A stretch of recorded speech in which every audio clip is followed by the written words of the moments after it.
Я стала членом Хизбут-Тахрир в 2011 году. Был осужден на 2 года. Я по собственному желанию выхожу из рядов Хизбут-Тахрир.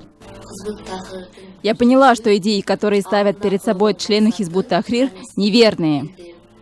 Фермерши, торговки и обычные домохозяйки в Хизбут-Тахрир все чаще вступают женщины. Убедить их отказаться от своих идей не проще, чем мужчин. Работает над этим специальный отдел МВД. Себя такие сотрудники сравнивают с проповедниками. Суры и хадисы им надо знать не хуже настоящих священников. Делаем им официальное предложение. Говорим, что их покажут по телевидению. Говорим, что все увидят то, как они отрекаются. Убеждать их отказаться от своих идей очень трудно. Бывали случаи, когда хизбутовцы даже отрекались от своих родителей, когда те пытались их отговорить. Исламская партия освобождения – одна из самых активных экстремистских организаций в республике. У ее членов регулярно находят запрещенную литературу, иногда даже боеприпасы. Численность людей, симпатизирующих хизбутам, даже по данным МВД, исчисляется тысячами. В руки милиции попадаются, как правило, рядовые члены партии. Нет, меня не в мечети завербовали, просто разговаривал с друзьями, знакомыми разными. Я еще таксовал тогда, возил разных людей. Поверил им. Руководителя группы Хабибула, по его словам, не знал. В партии очень высокая секретность. Даже сейчас, когда фермер уже не выступает за халифат, рассказывать о многих вещах он все еще не может.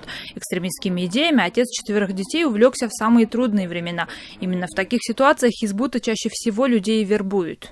Работал таксистом, еле зарабатывал. Так.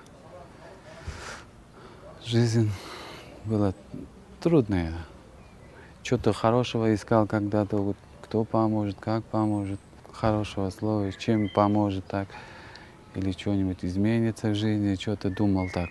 На то, чтобы вернуть экстремистов в традиционный мазхаб, у оперативников уходят годы. Помогают им в этом местные имамы. Иногда после долгих бесед, а чаще споров, члены организации соглашаются на импровизированный обряд отречения от идей Хизбут-Тахрира.